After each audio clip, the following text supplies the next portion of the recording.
Yeah. It wasn't successful on international level. The late version of Zephyr were kind of a disappointment. They didn't have more performance than the early versions. But they were also hard to fly, even for experienced pilots. The less it was dangerous for less experienced pilots. So, but yeah, in fact, it was one of the most complicated, if not most complicated, wooden glider ever built. Not only externally, but also internal structure was complicated. It was a top of the wooden technology. Okay, yeah. We should go into 70s and the glass era. But in fact, as there was delayed in adopting glass technology compared to Western companies, there was no raw materials really available, there was no research, no experience, so creating a fiberglass glider was delayed. So a stopgap was badly needed, and that stopgap was Cobra, actually. That's how Cobra was designed, was born. It was created in two versions, a standard 15-meter glider and 70-meter open-class glider. To speed up production and design, they adopted the Fokker fuselage.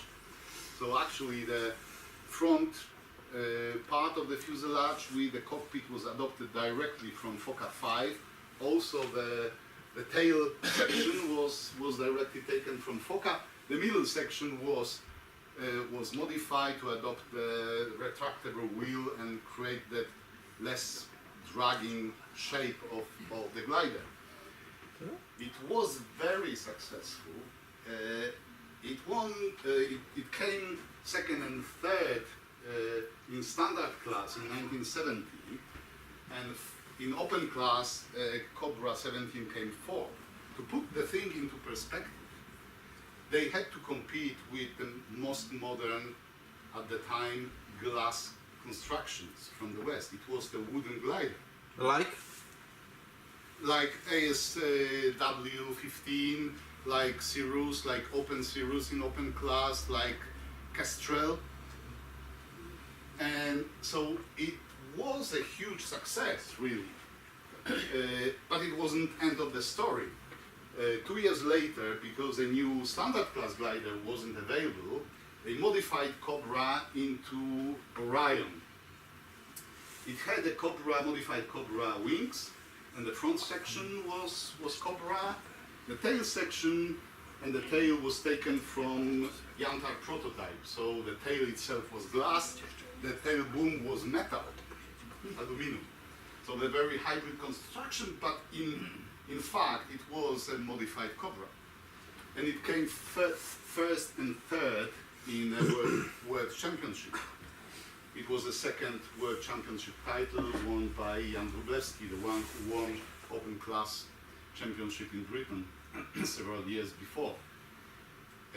So some say that the Cobra was the peak achievement in wooden glider design, the last wooden type who could compete in equal terms against glass gliders. It was popular. Obviously, those two never went into serial production, but the Cobra 15 went, and it was produced. About 300 were built. It was a commercial success. Many of them were sold abroad, and they were widely used. Even today, if someone is not afraid of to own a wooden glider, it's a lot of performance for a pound. So yeah, that was Cobra. But okay, we are now in 70s and the glass era. Janta, the first glass glider or glass fiber glider built in Poland. It was built as open class glider initially. Prototype was 17 meter. Then first production version Janta 1 was 19 meter, and then ultimate version Janta 2 and Janta 2B were 20.5 meter. They were quite successful, but unfortunately, end of 70s, it's a new era of carbon fiber technology. So at the time they were quickly obsoleted by the new designs from the West. But anyway, they remained in Polish clubs as a main open class competition glider, and long distance cross country gliders until 2000. Now, most of them which remain in Polish clubs are grounded, not because of any technical problems, but yeah, as a competition glider is obsolete, as a club glider cannot work, and private owners also are not really interested because it's heavy, it's big, it's hard to rig.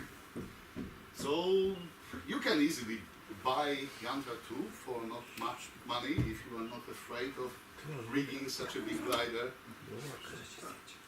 In 76, SD was still owned by the state. Oh yes, until 1990 actually, when the political and economical change was in Eastern Europe. With a standard Janta was quite a different story. Standard Janta was initially built from open Janta by using the open Janta fuselage and 50-meter wings. But then the fuselage was changed, was redesigned in Janta 2, Janta Standard 3, and even more redesigned or modified fuselage. So since then, Janta Standard and open Jantas had very little in common, except the name and some elements. Wings were different, fuselage was different. And it was also successful, kind of. Even in 1981, it came 8th, but the first 7 places on this World Championship belonged to LS4. With the first known LS4 glider.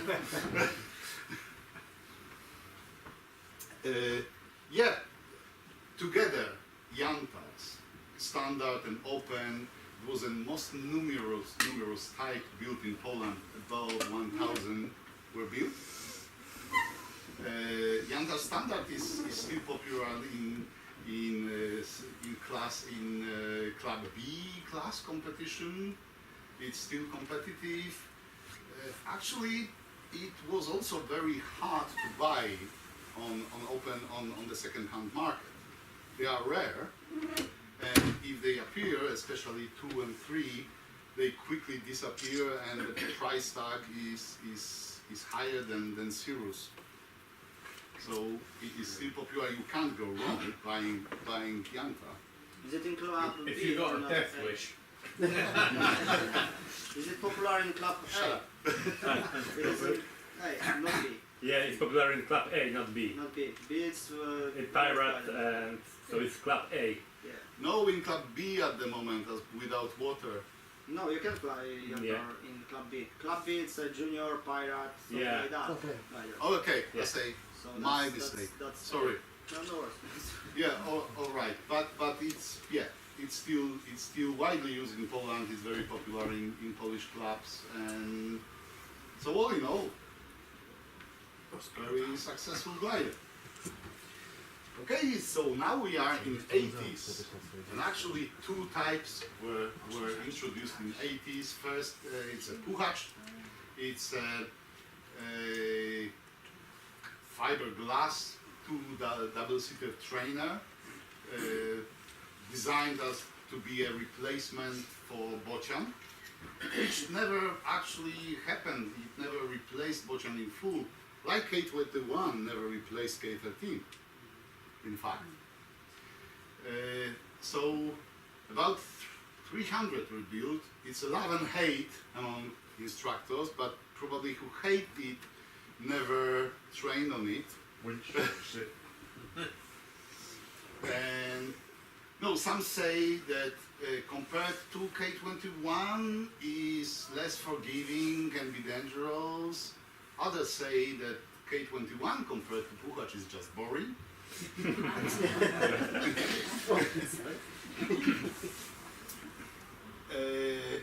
Yeah, I'm not gonna tell more about that. It's a separate topic. Junior. It was the idea, yeah, it had to replace, or it meant to replace Pirate, being a club glider. The idea was to build over 200 of those gliders every year. It had a very, yeah, it was a kind of a simple design to be simple in production and cheap in production. Unfortunately, at the time, the demand and the market for new club gliders was in decline. So, in fact, during 20 years of production of this glider, they built only 200, slightly more than 200, even though they planned to build 200 every year. But today, it's very hard to find Junior on the second-hand market. If something appears, it disappears quickly, it sells very quickly, and the price tag is above 30,000 euro. Why? Don't ask me, I don't know. It's more than LS4, but it must be something about this glider. So they sell really quickly, and they are almost non-existent on the second-hand market. So, the last glider designed in 80s, or between 80s and 90s, is HD 555 Promic. Actually, the company decided not to give the name, just stay with number HD 55. The Promic Sunray is an unofficial name. They decided, yeah, there were problems with naming, like Foca. People, yeah, laughed in the English-speaking word. Cobra, there were some copyright claims in America to the name. So they decided, yeah, we're gonna do like ASW and not giving any name. It was the first attempt, and they just, it was the only glider actually which had that only number designation. Some say it was a discus copy. It wasn't. Maybe the inspiration of the wing shape came from discus, but in fact the glider was entirely built from glass. It wasn't carbon fiber, and it was very light. It was very light, even in the weight compared to carbon fiber gliders. It was also delicate. Not in the air, it was aerobatic and all, but during a ground handling, especially ground loops or harsh field landings could be devastating for the glider. So only about 200 were built. By the way, that was a constant curvature, much more complicated to build than discus, which had the angled leading shape of the wing. So the Polish clubs didn't want to buy it. It was too expensive, too delicate compared to Yantar. So almost all production was exported. About 200 were built. All in all, not a bad glider. Second place in the World Championship in Should be a little 1991. update, because in this year, Promek won in Ostrów. There was a World Championship, and Tomasz Rubaj won. Who was second? Yeah, But it was club Club. World Championship. And that was in Stardust. This was a standard class championship. Okay, now we are in the last decade of SD existence. It was 90s. Because of those changes, political and economical scene in Eastern Europe changed. The company was privatized, mostly by management buyout. In fact, it was a bad time for glider manufacturers. The market was shrinking. The competition was really hard, and in fact the management wasn't prepared to compete in the open market without any support from the state. So in 1999 the company collapsed and went into receivership. But before that happened, the two last types were designed. First one was Diana, the first carbon fiber glider, 15 meter or flapped, meant to be a Ventus killer. Unfortunately, the wings and airfoil and the geometry of wings were designed using a standard or classic methods without much use of a computer software. So the performance was a bit disappointing. It was only slightly better, if not better than at all, than Ventus. But it wasn't the end of the story of this glider. Only few were built. The second type was Perkos, meant to be a Puchacz replacement. Only two prototypes were built before the company collapsed. So HD collapsed, HD went into receivership, and all rights to gliders and all plans were bought by a new venture, Polish German venture called All Star. Some of you may have opportunity to meet a founder and owner of the company, Mr. Hagen. He came here with Perkos 2 years ago.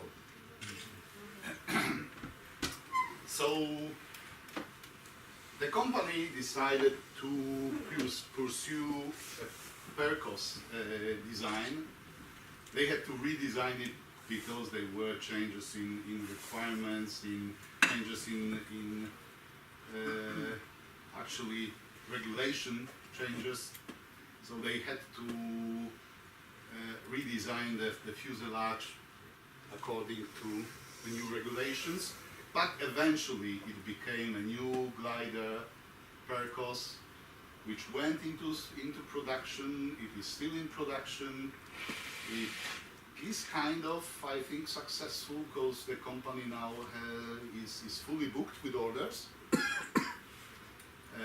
The waiting time for the glider is about 1.5 years or 2 years. So they did a lot. So it's very different from the prototype, from HD prototype, and it is still in production. Diana was a different story. Diana, what's funny?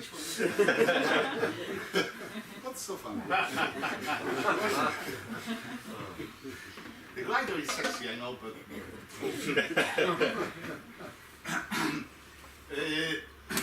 actually the right to Diana was bought by its chief designer, Mr. Engineer Bogumił Bereś, who he bought the rights to the glider plans and decided to put into production. And they redesigned the wings using top-notch computer technology available, and it became probably most successful 15-meter glider ever built, as you can see.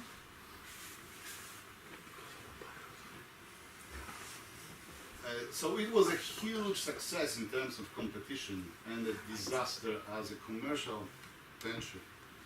The glider was, really good and fast and all, but better than Ventus 2.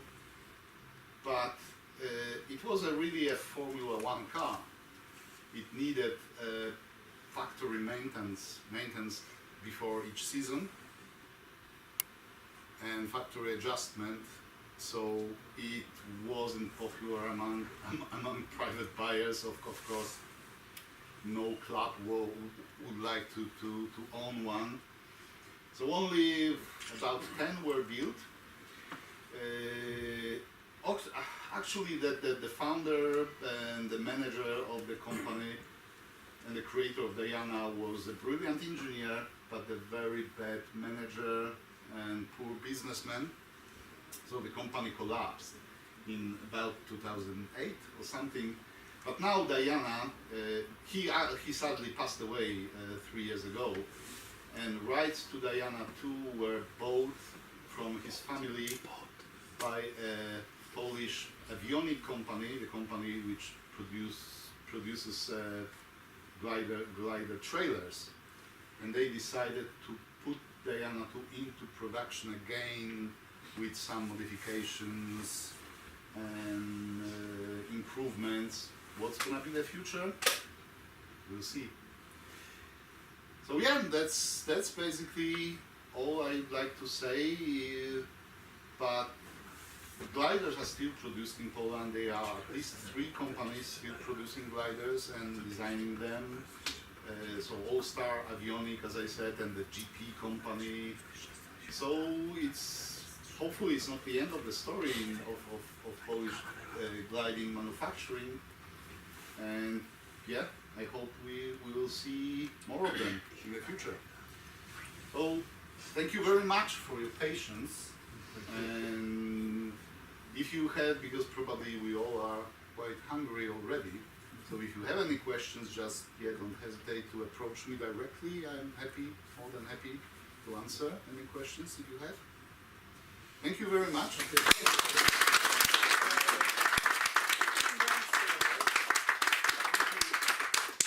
Downstairs, and we would like to start our venue with the music.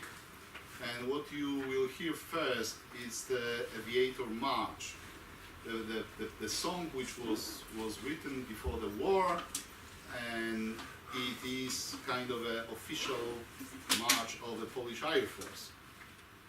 So just you to know what we're here. Okay, thank you very much.